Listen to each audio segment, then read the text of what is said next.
안녕하세요. 오늘의 데일리 뉴스레터에 오신 것을 환영합니다. 1. 영토 확장을 위한 음모가 시작되었습니다. 2. 미 해군은 한국에 간청한다. 3. 필리핀의 구원자. 한번 진실을 알아봅시다. 며칠 전인 3월 6일 필리핀 앞바다를 넘어온 중국 측 군함이 필리핀 해양 경비대를 향해 초록색 불빛을 발사합니다. 정신없이 흔들리는 이 불빛은 강력한 레이저로서 주로 가까이 접근하는 드론을 무력화하기 위해 근접 방어용으로 달려있다고 알려져 있지만 사람의 눈을 향해 발사하는 경우엔 시력에 문제가 생길 수도 있는 위험한 장비입니다. 그런데 중국 해군은 필리핀 해역에서 필리핀 해양 경비대를 향해 레이저를 가동했고 이에 필리핀은 해병들의 시력에 일시적으로 문제가 생겼다며 중국을 향해 강력한 항의를 했습니다. 이에 중국 외교부는 사건이 발생한 해역은 중국의 관할 구역으로 영해를 넘어온 필리핀 경비대에게 적법한 대응을 한 것이라고 반박했습니다. 이번이 생긴 세컨드 토마스 암추지대는 필리핀의 배타적 경제 수역 이진해에 위치해 있으며 필리핀 측 군병력과 군함이 배치되어 있을 정도로 사실상 필리핀이 점유하고 있는 지역이지만 중국은 오래전부터 남중국해 인근 90%를 아우르는 구단선 해역이 자신들의 영해라고 주장하면서 주변국들의 배타적 경제 수역 이지 이내에 군함을 배치하는 등 수시로 무력 시위를 벌여왔습니다. 그런데 비록 레이저 장비이긴 하지만 군장비를 동원한 충돌이 발생한 것은 굉장히 드문 일인데요. 중국이 이렇게 무리하면서까지 필리핀과 마찰을 일으키는 이유가 있습니다. 얼마 전 필리핀 대통령은 니케이와의 인터뷰에서 자신들은 중국과 대만 갈등의 최전선에 있기에 대만의 유사 가능성을 항상 체감하고 있다고 밝히면서 필리핀의 미군 주둔을 더욱 강화했기 때문입니다. 필리핀은 지정학적으로 중국을 제외하면 대만과 가장 가까운 지역이고 1만 개가 넘는 섬으로 이루어진 필리핀에서 대만과 가장 가까운 섬은 바나테스 섬으로 고작 100km 남짓 떨어져 있습니다. 1951년부터 미국과 상호 방위 조약을 체결한 필리핀은 1992년 미군 주둔 협정이 종료된 이후에도 미국과 상호 방위를 확대하는 협정을 체결했는데 이 배경엔 중국이 필리핀 해역 이내에 수십 개의 인공섬을 건설하면서 군사기지화하고 남중 국해에서 영유권을 주장하는 빈도가 커졌기 때문입니다. 상황이 이렇다 보니 필리핀 정부는 자국 내 핵심 군사기지 4곳에 대한 사용권한을 미군에 양도하고 있으면서 자국의 해군력 확대에도 노력할 것이라는 입장을 내비쳤습니다. 이런 상황에 미 해군의 군함 프로그램에서 최고 사령관 직책을 맡고 있는 톰 앤더슨 중장은 극비리에 한국을 방문해 국방부 관계자들 방위사업청 관계자를 께 한국 내 조선소들을 둘러보는 일정을 가졌습니다. 앤더슨 중장은 한미 양국은 오랜 기간 유대관계를 유지하고 있으며 방위산업 분야에서 협력은 계속해서 강화되었다는 뜻을 밝혔고 고지어 한국의 3대 조선사인 현대중공업과 대우조선해양 그리고 한진중공업을 방문했습니다. 현재 전세계 해운사와 에너지 기업들로부터 LNG 선박을 싹쓸이하고 있는 한국의 조선사들은 민간 상업용 선박 이외에도 해군 군함과 잠수함부터 여기에 탑재되는 어뢰와 음파 탐지 장비 등 다양한 군수물자를 생산하고 있습니다. 이런 이유들로 몇 년 전 한국의 조선사들이 회복불능의 적자와 자본 잠식 상태에 놓였을 때 한국 정부와 산업은행이 나서서 국민 세금을 투입하여 경영 정상화를 시도했던 이유 역시 국내 조선사들이 한국의 해군 군함과 잠수함부터 수많은 방위산업 기술을 가지고 있어 자주 국방의 핵심 역할을 하고 있기 때문입니다. 한국의 조선사들은 초계함과 연안 경비함부터 대형 호위함과 이지스 구축함, 그리고 수천 명을 수송할 수 있는 대형 상륙함까지 만드는 기술력을 확보해 세계 각국의 군함과 잠수함 등을 수출하고 있습니다. 이번에 미국 내 군함 건조를 총괄하여 최고 사령관 직책을 맡고 있는 앤더슨 중장이 한국을 방문한 이유가 한국산 특수목적 선박을 구매하기 위한 것이란 관측이 나오고 있습니다. 이에 가장 부합하는 것은 한국의 조선사들이라 밝혔고 한미 양국 상호 간 이익이 되길 바라며 후속 계약을 기대하겠다고 말한 만큼 한미 간 군함과 잠수함에 관련된 계약이 진행되었을 것으로 보이는 상황입니다. 세계 최고의 해군을 보유하고 있는 미국에게 해군 군함과 선박의 기술력도 압도적인 수준이지만 이런 미 해군이 한국을 찾는 이유도 비슷합니다. 세계 최고의 조선 기술을 가지고 있는 데다 자체 생산에 오래 걸리는 미국 조선소와는 다르게 세계에서 가장 빠른 납기를 자랑하며 거기에 가격도 저렴한 한국의 조선소의 강점이 크기 때문입니다. 일각에선 미 해군이 필리핀 내 해군 기지에서 사용할 군함을 한국으로부터 조달하려는 계획이라고 내다보고 있습니다. 이런 주장의 근거로 필리핀 해군이 현대중공업으로부터 도입한 호세 리잘급 호위함 2척이 2021년 인도되었고 2022년 6월엔 7천억 원 규모의 경비함 6척을 수주하는 성과를 냈기 때문입니다. 배수량 2,400톤의 길이는 94m에 육박하며 헬기와 드론 등 무인기까지 이착륙이 가능한 최신형 경비함을 수주했습니다. 원래 해당 경비함은 호주산으로 예정되어 있었지만 지난 2021년 인도된 호세 리잘급 호위함에 대단히 만족한 필리핀 당국이 현대중공업이 만든 한국산 경비함으로 노선을 변경했습니다. 이 밖에도 필리핀 측은 초계함마저 한국산으로 구매하고자 현대중공업과 계약 중인 상황으로 필리핀 바다시키는 핵심 군함들은 사실상 전부 한국산이 된다는 것입니다. 필리핀이 가장 신뢰하는 전투기인 FA-50부터 해군 군함까지 전부 한국산으로 도입되자 필리핀 내 군사기지를 할당받은 미국 역시 한국의 조선 기술을 관심있게 지켜볼 수밖에 없으며 필리핀에서 군사작전을 하기 위해서 한국산 군함이 어느 정도 수준인지 지켜보고 있는 상황입니다. 중국이 남중국해 영유권을 주장하며 필리핀과 마찰이 잦아지는 상황에 필리핀 군당국은 중국 견제를 강화하고 있습니다. 해안경비대는 자국 해역과 수자원을 보호하기 위해 군함을 추가로 배치하고 군용기를 통한 정찰 횟수를 늘리는 등 중국의 영해 침범을 좌시하지 않겠다는 의지를 드러내고 있습니다. 특히 중국은 필리핀에 배치된 한국산 군함과 전투기를 가장 경계하고 있습니다. 지난 2013년 당시 한국이 필리핀에게 FA-50 전투기 판매를 검토하자 중국은 외교 채널을 통해 한국 정부에게 필리핀은 중국과 남중국해에서 영유권 분쟁을 겪고 있어 한국산 군장비가 분쟁 지역에서 활약하는 것을 원치 않는다는 의도로 한국산 FA-50의 필리핀 수출을 하지 말아달라고 요청한 사실이 있습니다. 이에 당시 우리 측 관계자는 중국과도 경제적으로 협력적인 관계를 맺고 있지만 한국의 방위산업 수출은 국익에 직결되는 문제이면서 동시에 세계 시장에서 한국의 기술력을 보여줄 수 있는 중대한 사안으로 방위산업 분야에서 중국의 간섭을 받을 수 없다는 뜻을 설명했습니다. 이 당시 수출된 FA-50 물량은 12대이며 한국의 FA-500i 필리핀에서 대활약을 하자 필리핀 당국은 FA-50 12대를 추가로 도입하겠다며 문의한 상태로 관련 협상이 진행 중인 것으로 알려졌습니다. 알게 모르게 한국산 방산 장비를 많이 도입한 필리핀은 중국과의 분쟁 최전선에 한국의 전투기와 군함을 배치할 정도로 한국산 방산 장비에 대한 신뢰도를 가지고 있으며 자신들이 10년 전부터 한국산 장비를 믿고 구매했는데 최근 유럽과 중동에서 한국 방산 장비가 불티나게 팔리자 한국산 장비를 결정한 자신들의 선택이 들리지 않았다며 굉장히 만족해하고 있는 상황입니다. 여기에 한국이 개발 중인 차세대 스텔스 전투기인 KF-21의 도입도 눈여겨보고 있는 상황입니다. 필리핀 공군 대변인은 자국 언론사인 필리핀 뉴스통신과의 인터뷰에서 필리핀 공군은 자국 상공을 수호할 차세대 전투기를 찾고 있으며 도입 물량은 최소 12대로 확보할 것이라고 알렸습니다. 여기에 최우선 검토되고 있는 장비는 한국 항공우주산업 타이가 생산한 KF-21이 될 것이라고 언급했는데요.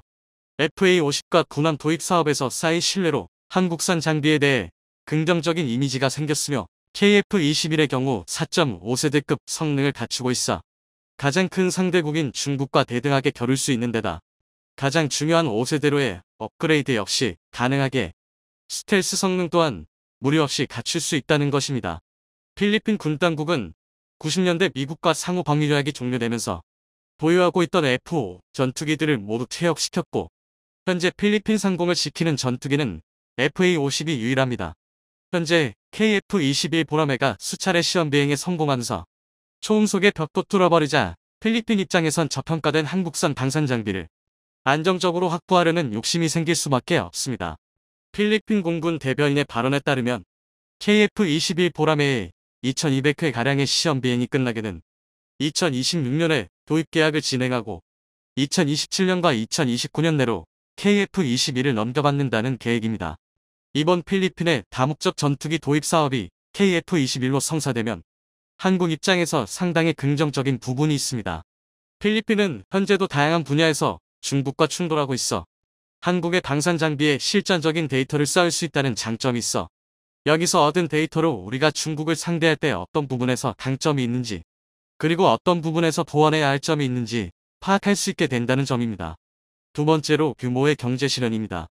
현재 우리나라는 인도네시아와 KF-21 보라매를 공동으로 개발하고 있는데요.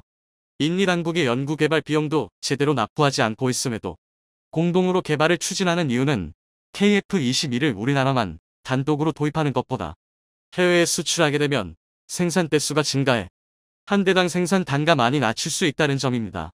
필리핀 역시 소량이지만 KF-21을 도입하게 되면 도입 국가가 늘어난다는 점에서도 KF-21 도입을 고려하는 여러 국가들에게 한국산 전투기가 다양한 많은 국가들에서 인정받고 사용되고 있다고 홍보하는 역할도 가능합니다. 성공한 방산 장비는 세계 여러 나라에서 골고루 쓰인다는 점에서 한국이 자체 개발한 차세대 전투기가 수출되는 것은 상당히 긍정적인 요소로 작용합니다. 최근 세계 각지에서 한국의 방산 장비가 인정받는 상황에 현재 카이가 KF-21 전투기의 빠른 생산을 위해서 도입한 스마트 팩토리 개발 계획으로 인해 세계 전투기 시장을 완전히 장악할 것이라는 소식이 해외에서 큰 화제가 되고 있습니다. 그리고 이 보도를 뒷받침하는 분석 결과는 기존 군사 강국들을 긴장하게 만들고 있습니다. 외신들은 한국의 방산업계는 무기 계약 시의 기술 이전, 현지 생산, 현지 교육 등 기존의 방산업체와는 다르게 사후 지원 서비스로 차별성을 내세우며 시장을 확대하고 있어서 국가적 군사협력과 기초설비 공유 덕분에 향후 KF-21 수출로 이어질 가능성이 크다고 보도하고 있습니다. 여기에 더해 스마트 제조 시스템인 팩토리를 완성시킨다면 제조 및 수리 등이 더욱 빠르게 진행될 수 있어 한국과의 협력을 원하는 나라가 더욱 증가하게 될 것이며 이것은 기존의 시장을 뒤흔들 수 있다고 분석하고 있습니다. 일반적으로 미국, 유럽, 러시아산 무기들을 수입한 국가들은 대부분 공통적으로 열악한 사후 지원 서비스로 도입국들은 골머리를 앓아왔습니다.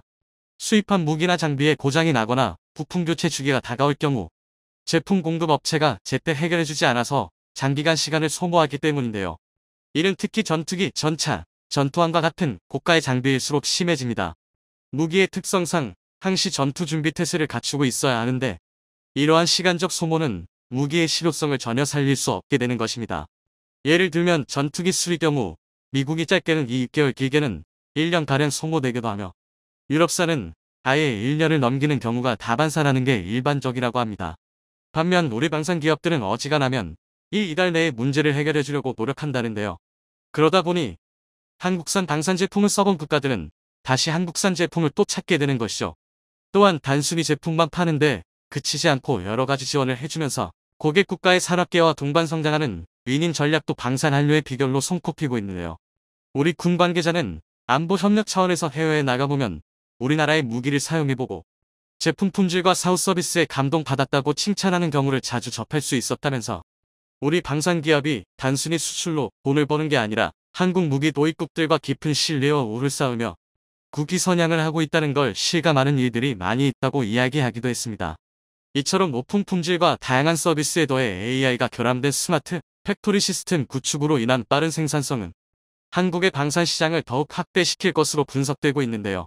이를 위해 지난해 카이는 앞으로 5년간 약 1,000억 원을 투자해 인공지능과 빅데이터 분석 등 4차 산업혁명 디지털 기술을 기반으로 KF-21 보라매의 개발의 밑거름이 될 스마트 제조 시스템을 구축하겠다고 밝혔는데요. 스마트 팩토리는 카이의 여러 프로젝트에 활용될 계획이지만 주요 활용 분야에는 KF-21 보라매의 제조와 부품 생산에 사용될 예정이라고 합니다. 따라서 스마트 팩토리에서 생산될 KF-21의 제조 공정 기간이 획기적으로 단축될 것으로 보이며 제조 단가 역시 획기적으로 낮출 수 있을 것으로 내다보고 있습니다.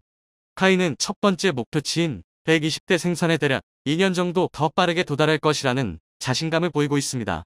KF-21 보라매의 생산 라인 효율성이야말로 우리 한국의 진정한 저력을 그대로 보여주는 계기가 될 것 같습니다. 일반적으로 공산품 시장에선 판매 규모의 확보가 경제 효과로 작용해 가격 경쟁력을 좌우하는 가장 큰 요소로 꼽힙니다.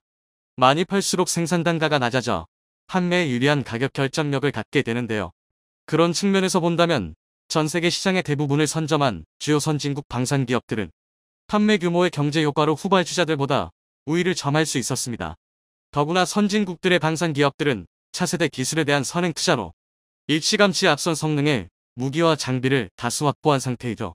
그래서 후발주자인 대한민국이 이 같은 열의를 극복하고 가격과 성능의 경쟁력을 확보하기 위해서 선택한 주요 전략 중 하나가 바로 제조공법의 혁신입니다. 앞으로 스마트 팩토리에선 로봇을 활용해 생산 공정을 자동화 정밀화하고 생산 효율성을 높일 수 있게 될 텐데요. 현 방산업계 관계자는 한국의 방산업계에서 설비 자동화 비율을 높여 고품질, 고성능의 제품을 보다 경쟁력 있는 가격에 공급할 수 있게 될 것이라고 자신한다 밝혔습니다. 그리고 오해하면 안 되는 부분이 스마트 팩토리가 구현된다고 해서 전투기가 모두 생산 자동화가 된다는 것은 아닙니다. 현재의 기술로는 아직 부족한 부분이 있기 때문입니다. KF-21 전투기에는 많은 배선이 존재하는데 이런 배선들과 장비 통합은 사람이 직접 작업을 하게 됩니다. 이를 정리하자면 아직 사람의 손이 필요한 정밀한 작업은 기존과 동일하게 진행되며 그 이외의 기존의 부품 생산에 필요한 공정이나 조립 공정 등을 자동화와 생산 프로세스를 최적화를 통해 더 효율적인 생산 공정을 만드는 목적이 스마트 제조 팩토리인 것입니다. 이처럼 카이는 미래 방산 시장을 위한 계획을 진행 중이며 이를 위한 전략 중 하나로 3D 프린팅 제조 확대를 준비하고 있는데요. 앞으로 카이는 3D 프린팅 기법을 양산 및 품질 관리 체계에 적용해 이를 자사의 모든 공장 및 협력업체들로 확대 적용할 계획입니다. 항공부품 제조 기술력의 끝판왕으로 불리는 3D 프린팅은 금속, 세라믹, 플라스틱 등의 소재를 레이저로 층층이 쌓으면서 부품을 제조하는 최첨단 기술입니다. 이 기술을 활용한다면 KF-21 전투기의 국산 부품 생산은 물론 제조 기술력에서 엄청난 성과를 이룰 수 있으며 KF-21 보라매의 양산까지 국산화율을 무려 90% 이상으로 달성할 수 있을 것으로 분석됩니다. 6년 전 우리나라 항공산업 분야의 국산화율이 30% 정도였던 것을 고려한다면 놀라운 속도로 개발이 진행될 수 있는 것이죠. KF-21 한 대에만 20만 개가 넘는 정밀 부품이 들어가기 때문에 3D 프린팅의 도입 덕분에 제조 속도와 개발 부분에서 더욱 빛을 발할 것이며 정밀 조립 분야인 항공 부품 분야에서 훌륭한 성능 대비 높은 가성비를 대폭적으로 향상할 수 있는 유일한 방법으로 꼽히고 있습니다. 게다가 3D 프린팅 기술이 도입된 KF-21 전투기는 획기적인 제조 단가 절감, 제작 기간 단축 등을 극대화시킬 수 있겠습니다. 이렇게 부품 국산화율을 높여 나갈수록 해외 수입 부품을 대폭 줄이고 생산 단가를 낮출 수 있으므로 KF-21 전투기의 해외 수출의 가장 중요한 핵심 기술이 될 전망입니다. 이러한 기술들을 바탕으로 KF-21 전투기가 개발이 완료된다면 한국 공군이 미국산 전투기를 운영하면서 골치 아프고 불평등한 계약으로 불이익을 겪은 일들이 앞으로 없어질 것이며 결정적으로 항공기 독자 개발로 미국의 무기 종속국에서 벗어날 수 있게 됩니다. 이처럼 스마트 팩토리와 3D 프린팅 부품 제조 기술로 KF-21 전투기의 생산 라인은 끝없이 발전하게 될 것입니다. 과거 록히드 마틴의 F-35 전투기가 생산 단가를 낮출 수 있었던 건 대량 주문과 더불어 효율적인 생산 공정 구축에 있었습니다. 그래서 우리도 이런 생산 라인 구축을 통해 생산 기간 및 생산 단가를 낮춰 KF-21의 가격 경쟁력을 높일 수 있을 것으로 보입니다. 이 KF-21 전투기의 경쟁력을 높이기 위한 스마트 팩토리 도입은 미래를 대비하고 있는 것입니다. 현재 카이는 KF-21 사업이 완료 시까지 국내 경제 효과 인원은 7만 명에 달할 것으로 추산하고 있으며 본격적인 생산 라인 가동되어 양산을 시작된다면 최소 2배 이상의 고용 창출 효과가 있을 것이라고 언급했습니다. 미래의 KF-21 전투기가 많이 수출되어 스마트 팩토리 생산 라인이 24시간 쉼 없이 돌아가는 날이 오기를 기대해봅니다. 한국이 유럽의 평화를 지탱하고 있다는 외신의 특집 기사가 화제가 되고 있습니다. 한국 방산이 뒷받쳐준 덕분에 우크라이나로의 막대한 지원이 도착할 수 있었다고 하는데요. 특히 K9이 우크라이나 전쟁을 지금까지 끌고 올 수 있었던 중대한 요인 중 하나라고 분석하고 있습니다. 이러한 소식에 과거 K9을 탈락시키고 프랑스에 자주포를 도입했던 덴마크에서 다시 K9을 도입하려 한다는 소식이 전해지고 있습니다. 게다가 덴마크 군사 전문가들이 K9을 밀어주기 위해 한국 방산에 대한 특집 방송까지 방영했다고 하는데요. 자세한 소식 알아보도록 하겠습니다. 최근 포브스에서 흥미로운 내용의 기사 한 편이 올라왔습니다. 나토 국가들은 우크라이나에 수백 대의 구형 곡사포를 제공하고 이를 한국의 우수한 K9으로 대체하고 있다. 본 기사에서는 한국의 K9 덕분에 나토 연국들이 무기고에서 오래된 포를 우크라이나에 지원 보낼 수 있었다고 분석하고 있는데요. 이와 함께 K9이 세계적으로 인정받고 있는 뛰어난 성능의 자주포인지를 설명하며 여러 나토 회원국들과 다르게 덴마크는 잘못된 선택을 내렸다고 비판하고 있습니다. 폴란드, 노르웨이, 에스토니아는 모두 구형 곡사포를 우크라이나에 지원 보내고 이를 대체하기 위해 K9을 도입하였다. 덴마크는 거의 동일한 전략을 추구했지만 대신 이스라엘 포를 선택해 비판받고 있다. 우크라이나의 프랑스제 차륜형 자주포 시저세자를 19대를 지원한 덴마크는 다른 나토 형국들과 달리 K9 대신 이스라엘제 차륜형 자주포인 에트모스를 도입할 예정이라 알려져 있는데요. 현재 덴마크 내부에서도 이는 잘못된 선택이라 비판받고 있다고 합니다. 덴마크의 보안회사 리스크 인텔리전스의 설립자이자 안보 전문가 한스 티노 헨스는 덴마크 역시 폴란드, 노르웨이, 에스토니아의 선례를 따라 K9과 같은 궤도형 자주포가 필요하다고 주장했는데요. 헨스는 자신의 SNS에 나토 기가 몇 안은 궤도형 장갑 자주포가 필요합니다. 이는 차륜형 자주포를 장비하는 것이 이치에 맞지 않는다는 것을 의미합니다라는 글을 올리며 덴마크는 이스라엘의 차륜형 자주포가 아닌 K9을 도입해야 한다고 주장했습니다. 또한 에스토니아가 K9 자주포 12대를 추가로 구입했다는 소식에 지금 행동해야 할 필요성을 분명히 이해하고 있는 에스토니아의 훌륭하고 강력한 결정이라며 덴마크와 군사력을 늘리기 위해 최소 10년은 기다려야 할 다른 몇몇 국가들과는 다르다라는 글을 올리기도 했습니다. 과거 덴마크에서는 노후화된 M1 공부 자주포를 대체하기 위해 신규 자주포를 도입하려 했었고 대한민국의 K9 자주포가 유력한 후보에 올랐었는데요. 최종적으로는 K9이 탈락하고 프랑스의 차륜형 자주포 시절을 도입하는 것으로 결론 지어졌습니다. 덴마크의 도입된 시절은 특별 사양으로 K9 수준의 완전 자동화 장전을 도입하여 뛰어난 연사 속도를 자랑합니다. 시절을 실전 배치한 직후 덴마크군은 유튜브에 사격 훈련 영상을 공개했는데요. 그런데 기대했던 것과 달리 덴마크의 새로운 자주포는 도입하자마자 무수한 비판에 직면해야 했었습니다. 유튜브에 올라온 덴마크군의 첫 시절 시험 발사 영상에는 1만여 개의 실어요가 달렸고 덴마크가 잘못된 선택을 내렸다고 비판하는 댓글들이 이어졌습니다. 여전히 쓸모없는 놈이다. 매우 불안정한 데다가 설정하는데 너무 오래 걸리고 이동성이 높지 않아 진흙탕에서는 운전할 수 없으며 운용하는데 많은 인력이 필요하다. 궤도형 자주포가 훨씬 낫고 차라리 견인포가 이거보다 낫겠어. 전적으로 동의해. 잘못된 부분이 너무 많다. 목표물을 조준하기 위해 많은 병사들이 필요하고 설정이 엄청나게 느려. 누군가는 이게 이라크, 아프가니스탄 등에서 테스트되었다고 말하는데 그건 진정한 전쟁이 아니었어. 탈레반은 중코나 공군, 전차를 가지고 있지 않았고 재래식 군대를 상대로 이 장난감은 곧 발견되어 빠르게 무력화 돼버릴 거야. 애들 장난감 같은 잡동사니에 돈을 낭비하고 있어. 슈렌스푸트 슈트 스푸트 기능을 원한다면 궤도형 자주포가 훨씬 나은 옵션일 거야. 이처럼 많은 이들이 덴마크가 시저 자주포를 선택한 것이 어리석은 선택이라 비판하고 있는 이유가 무엇일까요? 프랑스의 155mm 차륜형 자주포 시저는 K9과 동일한 52구경장의 포신과 자동화 장전장치, 디지털 사통장치 등을 갖춘 세계에서 손꼽히는 우수한 자주포 중 하나입니다. 현재 우크라이나 전장에도 투입되어 활약하고 있는데요. 하지만 차륜형 자주포가 가지고 있는 한계에서 벗어나지 못했다는 비판을 피하지 못하고 있습니다. 차륜형 자주포는 궤도형 장갑차에 비해 가벼운 무게로 항공 수송이 가능하며 도로에서 훨씬 빠르게 이동이 가능하다는 장점을 가지고 있습니다. 비용과 정비 측면에서도 궤도형 자주포보다 훨씬 용이한데요. 그러나 외부 장갑이 없다시피 하고 사격 승무원이 외부에 도출되기에 적의 대포병 사격이나 침투한 특수부대의 공격에 전혀 보호받지 못하는 치명적인 단점을 가지고 있습니다. 또한 자주포의 이점인 슈덴스푸트, 발사 후 진지 이탈에 대해서도 발사하기 전 박멸 과정을 거쳐야 하기에 K9이나 PZH-2000처럼 정지 후 곧바로 사격이 가능한 궤도형 자주포보다 많은 시간이 들 수밖에 없는 구조적 한계를 가지고 있습니다. 때문에 우크라이나에서도 차륜형 자주포는 최전선이 아닌 후방에서 운용되고 있는 실정인데요. 게다가 현재 우크라이나에 공로되어 운용 중인 18대의 시저 자주포 중 무려 16대가 퍼져버린 상황이라고 합니다. 극한 상황 속에서 계속되는 포격의 포신과 차체가 누적된 피로를 견디지 못하고 파손되어 버린 것입니다. 결국 트럭에 포를 올린 것뿐인 차륜형 자주포의 내구성 문제가 실제 전장에서 드러난 것이죠.